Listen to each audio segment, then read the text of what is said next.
Salam sejahtera, salam damai di hati.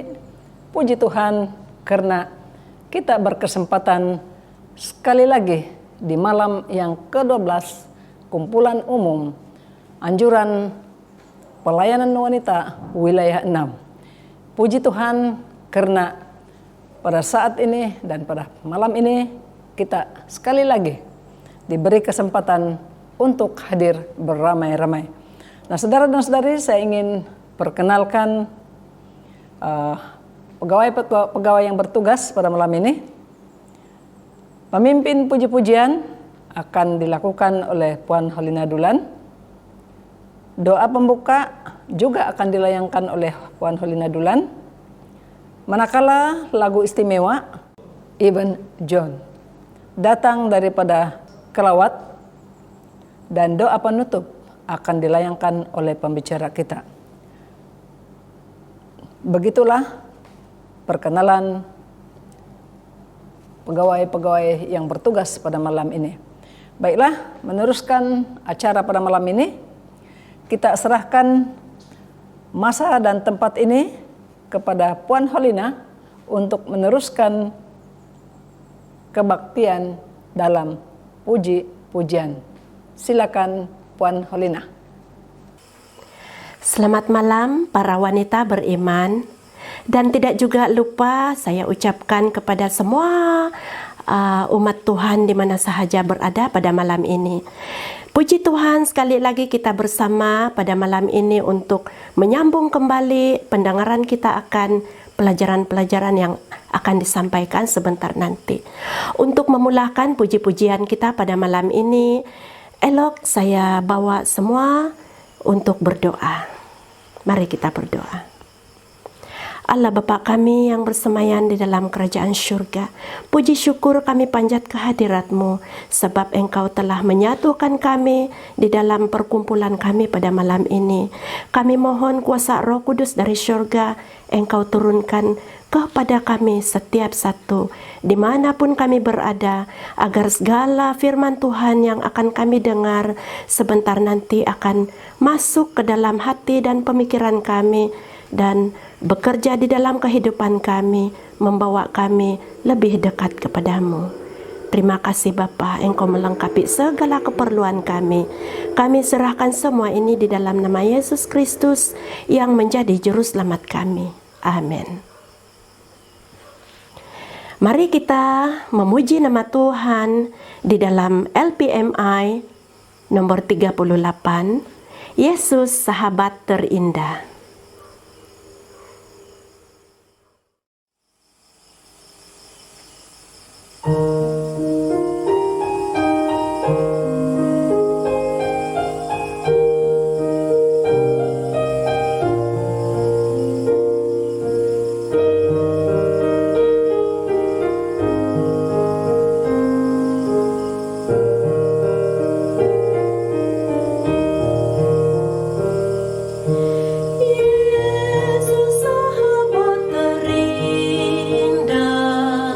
Yang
Terima kasih para wanita beriman, sebab kita telah memuji nama Tuhan, di mana Yesus itu memang adalah sahabat kita yang sejati.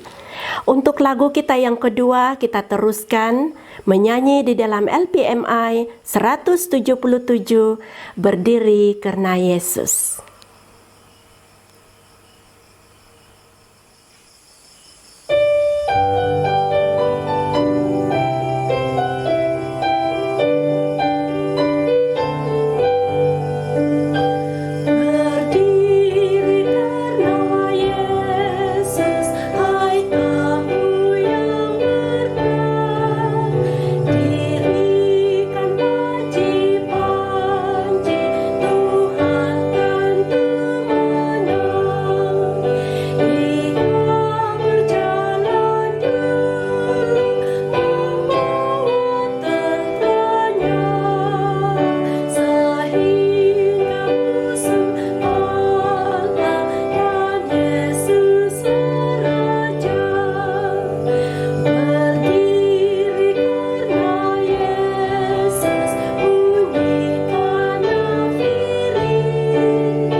Terima kasih Puan Holina.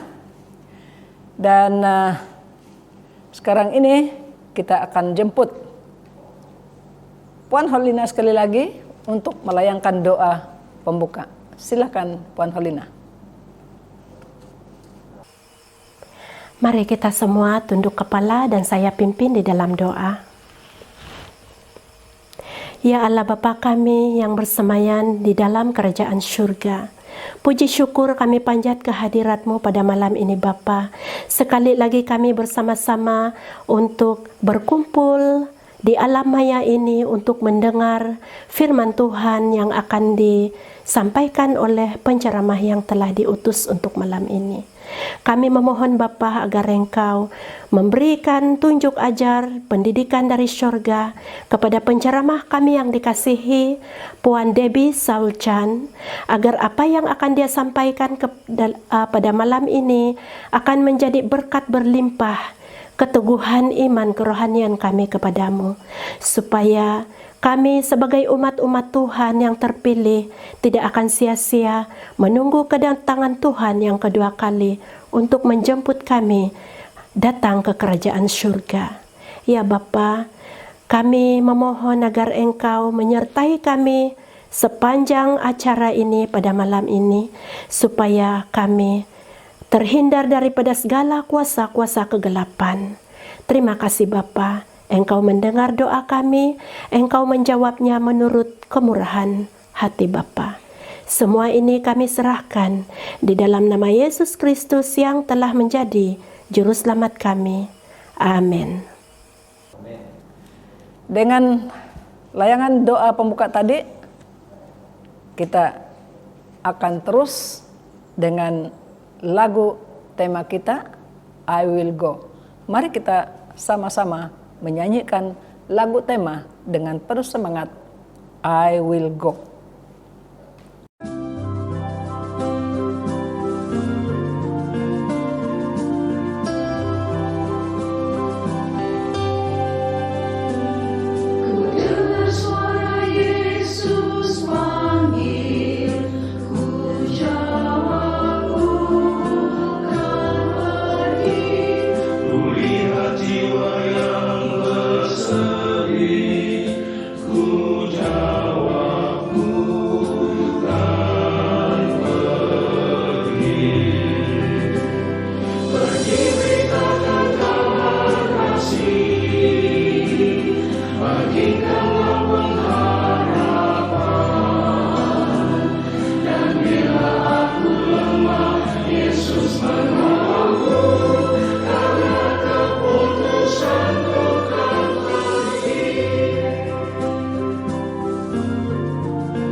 Nah, sekarang inilah masanya yang kita nanti-nantikan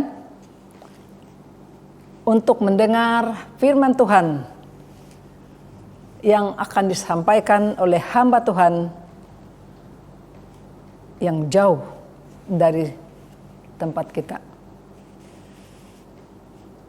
Pembicara kita pada malam ini merupakan pengarah pelayanan kanak-kanak, keluarga, dan pelayanan wanita bagi Southeast Asia Union Mission sejak tahun 2016 hingga sekarang.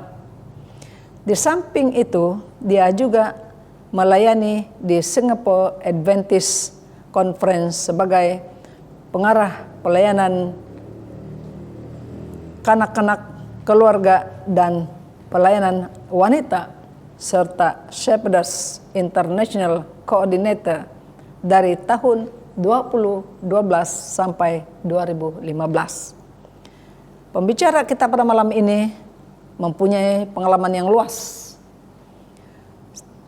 di dalam tugasan beliau, yaitu sebagai Departmental Secretary di berbagai jabatan di SIUM daripada tahun 2002 sehingga 2011. Beliau juga pengarah pelayanan wanita dan Shepherdess International Coordinator. Dia juga setiausaha eksekutif yang terlatih sebelum bertugas di organisasi gereja. Dia juga bersama dengan Kopos and Lady Brand and PricewaterhouseCoopers Konsultansi di Malaysia dan Singapura. Dia mendapat latihan di jabatan kanak-kanak. Dia juga merupakan juru latih dan fasilitator dalam bidang keibubapaan yang lebih memfokuskan kepada pertumbuhan kanak-kanak dalam jalan Tuhan. Beliau terlibat secara langsung dalam parenting support group dan juga terlibat dengan aktif dalam melatihkan, dalam membentuk dalam pembentukan dan kepemimpinan dalam keluarga, kanak-kanak, dan pelayanan wanita. Harapan pembicara kita pada malam ini ingin melihat para wanita menggunakan talenta yang Tuhan berikan untuk melayani satu dengan yang lain.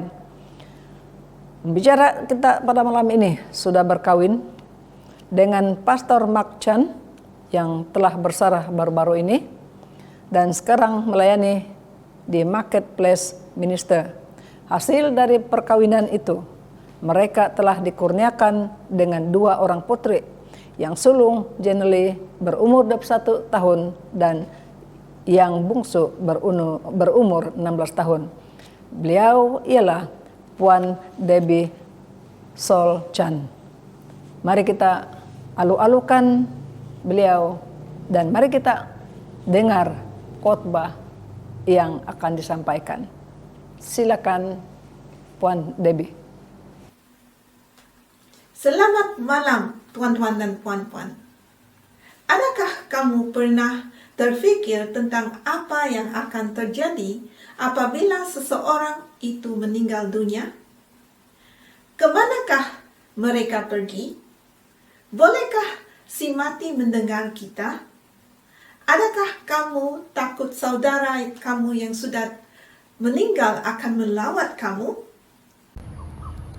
Di zaman lalu, saya dan keluarga saya pergi untuk bercuti di hotel di dekat Jalan Orchard. Hotel yang kami menginap berada di taman yang indah di bandar. Di kawasan taman yang luas, terdapat kuburan. Suatu pagi, saya keluar bersenam di taman itu. Ia adalah tanah perkuburan yang sangat tua dan saya ingin tahu siapa yang dikebumikan di sana. Menariknya, batu nisan itu dibina di pagar dinding. Kedua-dua sisi taman mempunyai 2 pagar dinding. Semasa saya berjalan di sepanjang jalan, saya dapat melihat nama-nama orang yang meninggal bertahun yang lalu. Malam ini kita akan belajar tentang kehidupan kekal dan kematian. Kehidupan kekal adalah satu keadaan kematian itu tidak dialami.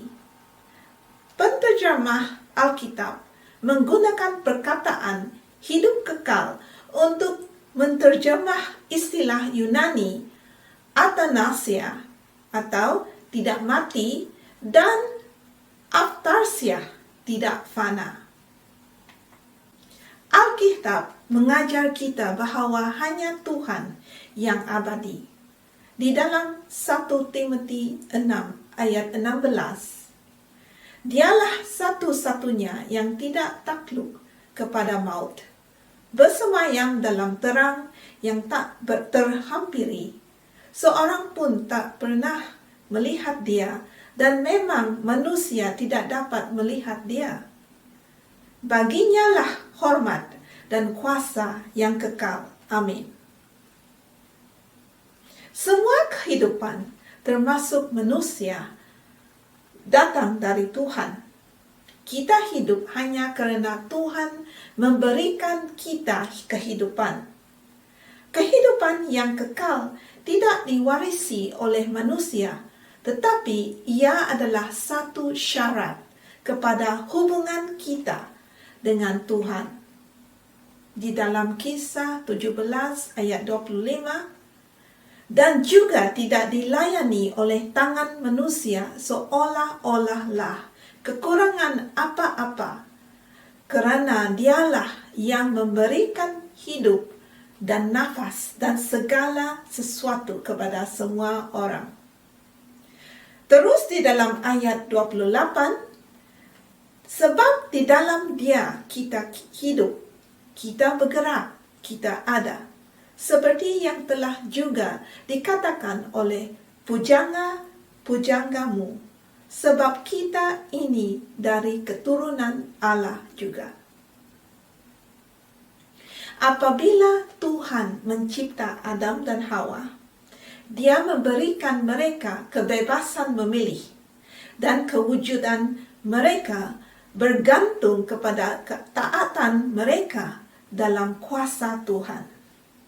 Oleh itu, hak kehidupan kekal mereka adalah bersyarat. Alkitab jelas mengatakan setiap orang berdosa. Mari kita lihat di dalam Roma 5 ayat 12. Kematian dalam Adam, kehidupan dalam Kristus. Oleh itu, sama seperti dosa telah masuk ke dalam dunia oleh satu orang, dan oleh dosa itu juga maut. Demikianlah maut itu telah mengejalar kepada semua orang, kerana semua orang telah berbuat dosa. Dan upah dosa adalah maut, di dalam Roma 6 ayat 23. Penduduk bumi yang pertama memilih untuk mengingkar Tuhan dengan memakan buah dari pohon pengetahuan yang baik dan jahat. Kerana mereka memilih untuk ingkar, mereka memisahkan diri dari sumber kehidupan. Sebagai akibatnya, kematian masuk ke dalam dunia ini, walaupun itu bukanlah rancangan sebenar Tuhan untuk umat-umatnya. Alkitab menunjukkan bahawa Tuhan yang abadi juga berkekalan. Istilah yang biasanya digunakan dalam hubung kait ini adalah jiwa dan roh. Dalam Alkitab digunakan lebih dari 1.600 kali. Tetapi bukan berkaitan dengan perkataan hidup kekal. Di dalam 1 Yohanes 5 ayat 11 ke 13 mengatakan bahawa kita menerima pemberian hidup kekal apabila kita menerima Yesus Kristus sebagai juru selamat pribadi kita. Penggenapan sebenar pemberian ini akan terjadi ketika Kristus kembali. Tapi ada harapan untuk manusia. Walaupun manusia dilahirkan fana, Alkitab mendorong mereka untuk mencari hidup kekal. Yesus Kristus adalah sumber kehidupan kekal. Mari kita lihat mengenai sifat kematian. Kematian adalah satu keadaan tidak sedar. Untuk memahami apa yang berlaku ketika kita mati, adalah penting untuk mengetahui bagaimana manusia pertama diciptakan. Semasa penciptaan, Tuhan mengembuskan nafas kehidupan kepada debu tanah. Dan kemudian manusia menjadi makhluk hidup. Perhatikan formula yang digunakan di sini. Debu, yaitu tanah, dan nafas. Kehidupan menjadi makhluk hidup. Perkataan jiwa dalam beberapa terjemahan merujuk kepada orang yang hidup. Demikian juga apabila seorang itu mati, mereka kembali ke tanah. Kerana Alkitab menjelaskan sebab engkau debu dan engkau akan kembali menjadi debu. Ini di dalam Kejadian 3 ayat 19. Nafas kehidupan juga dikenali sebagai roh, dikembalikan kepada Tuhan, dan debu kembali menjadi tanah seperti semula, dan roh kembali kepada Allah yang mengaruniakannya. Alkitab tidak pernah mengajar bahawa kita mempunyai kesedaran yang berasingan apabila kita sudah mati. Dalam kematian, semua kesedaran berakhir. Orang mati tidak akan mengetahui apa-apa dan tidak dapat melakukan apa-apa. Yesus dan Rasulnya dan penulis-penulis buku Perjanjian Lama selalu merujuk kematian sebagai satu keadaan tidur. Di dalam Matius 9 ayat 24, Yesus mengatakan ini ketika anak perempuan Jairus meninggal. Berkatalah dia, "Pergilah, karena anak ini tidak mati, tetapi tidur." Tetapi mereka menertawakan dia. Dan di dalam Markus 5 ayat 39, sesudahlah masuklah berkata kepada orang-orang itu, "Mengapa kamu ribut dan menangis? Anak ini tidak mati tetapi tidur." Gambaran tidur menekankan yang kematian itu bukanlah pengakhiran, tetapi suatu keadaan tidak sedar sebelum kebangkitan. Jadi, bagaimana pula dengan dakwaan tentang ilmu-ilmu gaib dan spiritualisme? Spiritualisme datang dari tipu muslihat Satan yang pertama kepada Hawa dalam Kejadian 3 ayat 4. Tetapi ular itu berkata kepada perempuan itu, "Sekali-kali kamu tidak akan mati." Kata-katanya adalah khutbah pertama tentang kehidupan kekal jiwa. Hari ini di seluruh dunia, berbagai agama-agama lain dengan tidak sedar mengulangi kesilapan ini. Alkitab memberi amaran tentang spiritualisme dan menekankan bahawa orang mati tidak tahu apa-apa. Mereka tidak sedar dalam kubur. Alkitab juga menghalang kita untuk berkomunikasi dengan orang mati atau dunia roh. Kamu dapat mencari bukti dalam Imamat 19 ayat 31. Janganlah kamu berpaling kepada arwah atau kepada roh-roh beramal. Janganlah kamu mencari mereka dan dengan demikian menjadi najis kerana mereka. Akulah Tuhan Allahmu.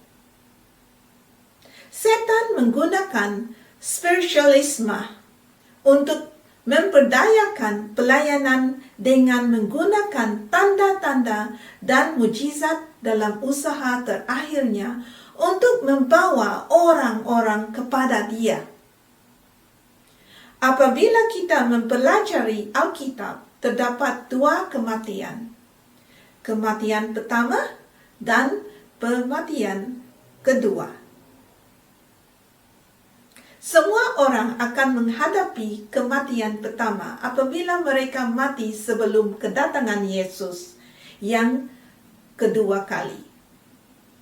Kematian kedua adalah hukuman terakhir untuk orang-orang berdosa yang tidak bertaubat, yang nama mereka tidak tertulis di dalam buku kehidupan, yang berlangsung pada penghujung 1000 tahun.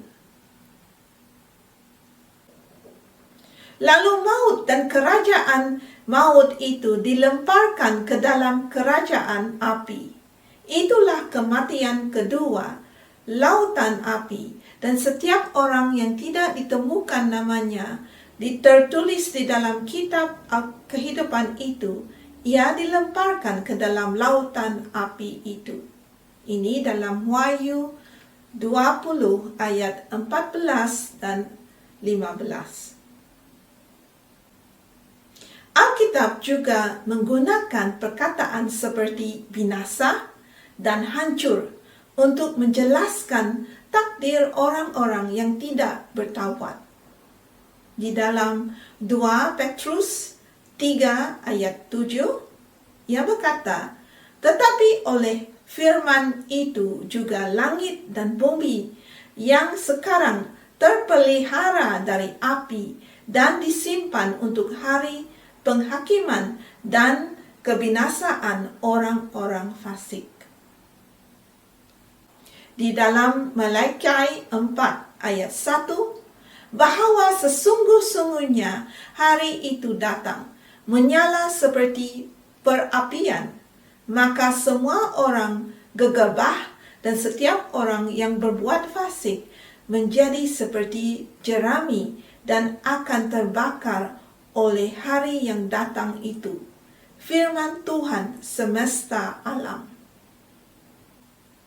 Penjelasan ini jelas menunjukkan bahwa kematian kedua merujuk kepada kebinasaan orang-orang yang tidak bertaubat dan bukan satu penyiksaan yang berterusan. Sama seperti adalah dua kematian, akan ada juga dua kebangkitan. Kebangkitan adalah pemulihan hidup, serta kewujudan dan kepribadian penuh, berikutan kematian. Orang-orang selamat akan dibangkitkan pada kedatangan Yesus yang kedua kali. Pada kedatangan Yesus yang kedua kali, mereka yang telah tidur dalam Yesus akan dibangkitkan. Kita diberitahu, maka Tuhan sendiri akan turun dari syurga, dan mereka yang mati dalam Kristus akan bangkit. Sesudah itu, kita yang hidup, yang masih tinggal akan diangkat bersama-sama dengan mereka dalam awan menyongsong Tuhan di angkasa. Ayat ini ditulis untuk mendorong setiap orang yang percaya. Kebangkitan Yesus adalah sangat penting kepada umat Kristen.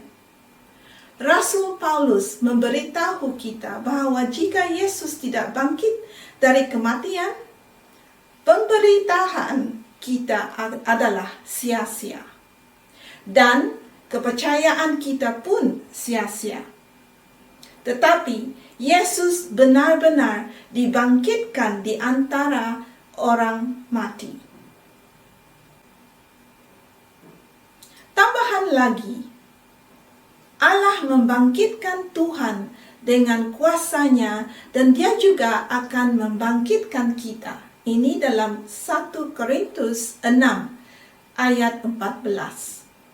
Kita mempunyai keyakinan dalam kebangkitan kita karena Yesus sendiri telah bangkit dari kematian. Orang yang tidak bertaubat akan dibangkitkan selepas milenium untuk menghadapi penghakiman. Mereka yang telah bertaubat tidak akan dibangkit ketika kedatangan Yesus yang kedua kali. Mereka kekal tidur dalam keadaan tidak sadar. Sehinggalah pada penghujung milenium di mana mereka akan dibangkitkan. Kebangkitan ini terjadi sebelum penghakiman terakhir. Ianya sangat patut supaya mereka yang akan dihakimi untuk tampil ketika penghakiman itu diberikan. Yesus berkata tentang hal ini di dalam Yohanes 5 ayat 28 dan ayat 29. Janganlah kamu heran tentang hal itu, sebab saatnya akan tiba bahwa semua orang yang di dalam kuburan akan mendengar suaranya, dan mereka yang telah berbuat baik akan keluar dan bangkit untuk hidup kekal. Tetapi mereka yang telah berbuat jahat akan bangkit untuk dihukum.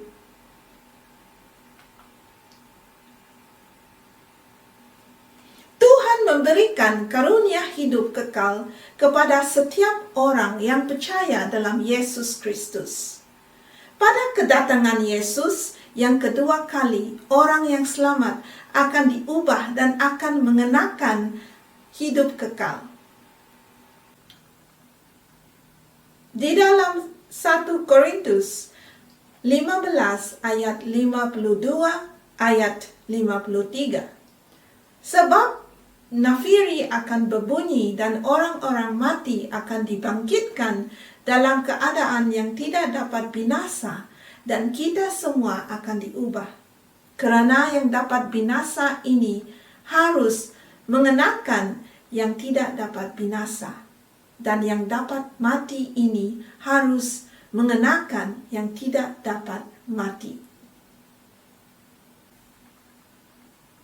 Kematian akan dihapuskan pada akhir nanti. Kematian adalah musuh yang kejam dan pahit, namun ia dapat diatasi. Seperti yang dikatakan dalam 1 Korintus 15 ayat 26, musuh yang terakhir yang dibinasakan ialah maut. Buku Wahyu menjelaskan bagaimana hidup kekal untuk mereka yang selamat. Tidak ada lagi perkabungan atau ratap tangis atau duka cita, sebab segala sesuatu yang lama itu telah berlalu. Ini di dalam Wahyu 21 ayat 4. Ada beberapa contoh dalam Alkitab di mana kematian diatasi oleh mereka yang berjalan rapat dengan Tuhan.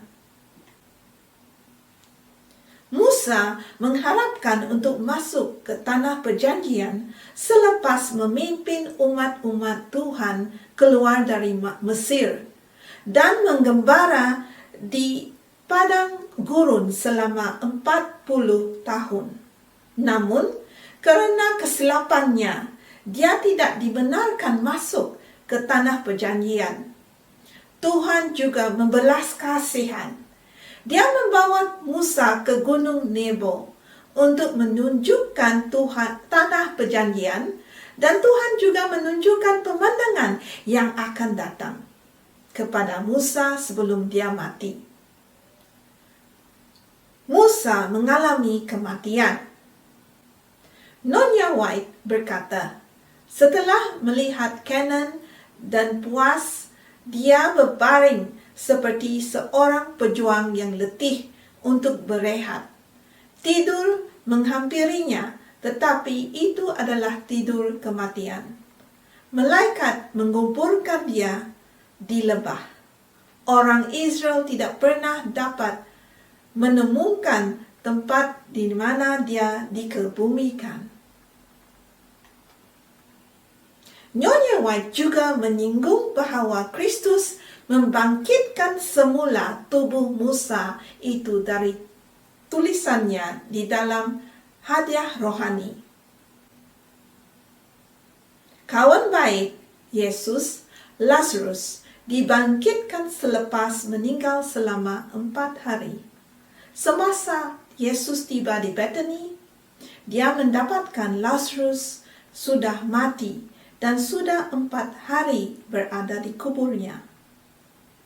Dia bertemu terlebih dahulu dengan Martha dan Mary secara bergiliran. Martha menyesali bahawa Yesus tidak tiba cukup lama untuk menyembuhkan saudaranya. Dia berkata, jika Anda berada di sini, saudara saya tidak akan mati. Dan Yesus menjawab dengan pernyataan yang terkenal. Akulah kebangkitan dan kehidupan. Dia yang percaya kepadaku, walaupun dia telah mati, tetapi dia akan hidup.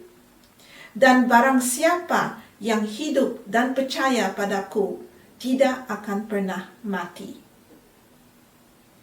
Martha menegaskan bahawa dia benar-benar percaya dan menyatakan, ya Tuhan, saya percaya bahawa Anda adalah Mesias, anak Tuhan yang harus datang ke dunia. Mengapa Yesus mengaruniakannya dengan hidup baru membangkitkan Lazarus? Lazarus dekat dengan Yesus. Dia percaya dan memilih Yesus sebagai sahabat dan Juru Selamatnya. Dan paling penting ialah Yesus membangkitkan Lazarus untuk menunjukkan kuasanya, untuk memberikan kehidupan kekal melalui kebangkitan. Sahabat yang dikasihi, ada harapan untuk kita. Banyak orang berpikir mereka akan dikalahkan oleh kematian. Tetapi berita baik dari firman Tuhan mengatakan bahwa kematian telah dikalahkan oleh Yesus Kristus. Kematian musuh terbesar akan mati apabila kita percaya Kristus telah menakluki maut. Tidak pernah lagi untuk kita takut. Yesus memberikan keyakinan kebangkitan hidup kekal kepada sesiapa pun yang menerima Dia. Saudara-saudari sekalian, adakah kamu percaya ini? Dan adakah kamu mau menerima Yesus Kristus? Terima kasih dengan khotbah yang begitu mengangkat jiwa. Saya percaya kita semua diberkati dengan khotbah yang benar-benar mengangkat jiwa kita pada malam ini. Nah, sekarang saudara dan saudari, mari kita dengar lagu istimewa yang akan disampaikan oleh Eben John. Dan selepas lagu istimewa ini, kita akan dipimpin di dalam doa penutup oleh Puan Debbie sendiri. Silakan.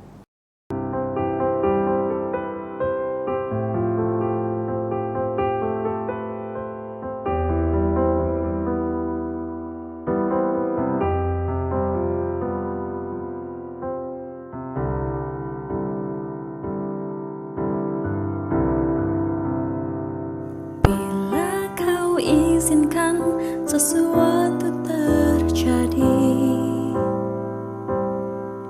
Ku percaya semua untuk kebaikanku.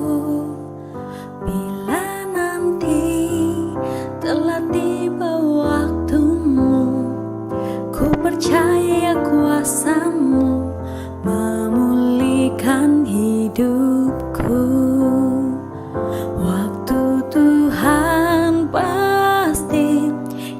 Terbaik, walau kadang tak mudah dimengerti. Lewati cobaan, ku tetap percaya waktu Tuhan pasti yang terbaik.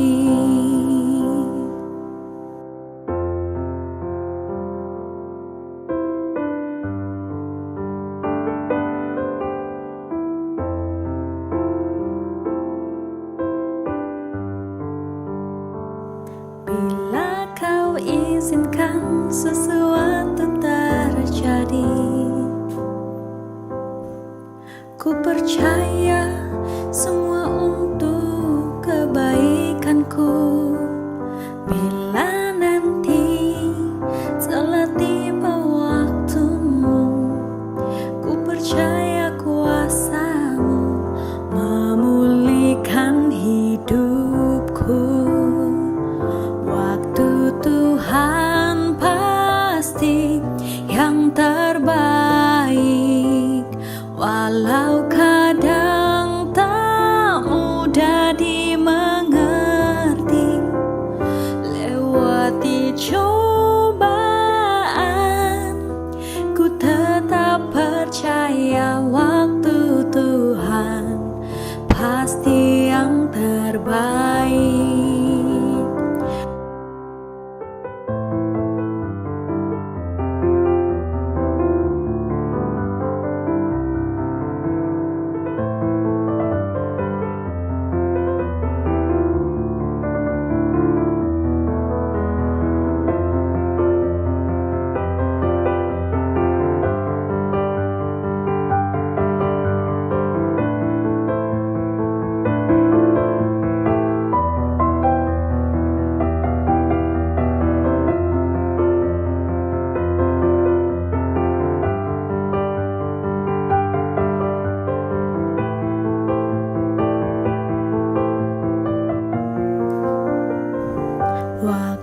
Tuhan pasti yang terbaik, walau kadang tak mudah dimengerti. Lewati cobaan, ku tetap percaya waktu Tuhan pasti yang terbaik. Waktu Tuhan pasti yang terbaik, walau kadang tak mudah dimengerti. Lewati cobaan, ku tetap percaya waktu Tuhan pasti yang terbaik. Lewati cobaan, ku tetap percaya waktu Tuhan pasti yang terbaik.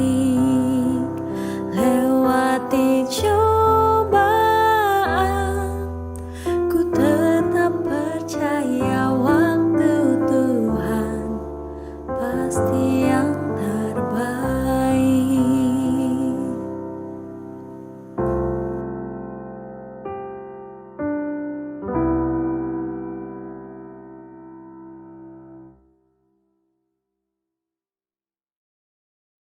Mari kita berdoa.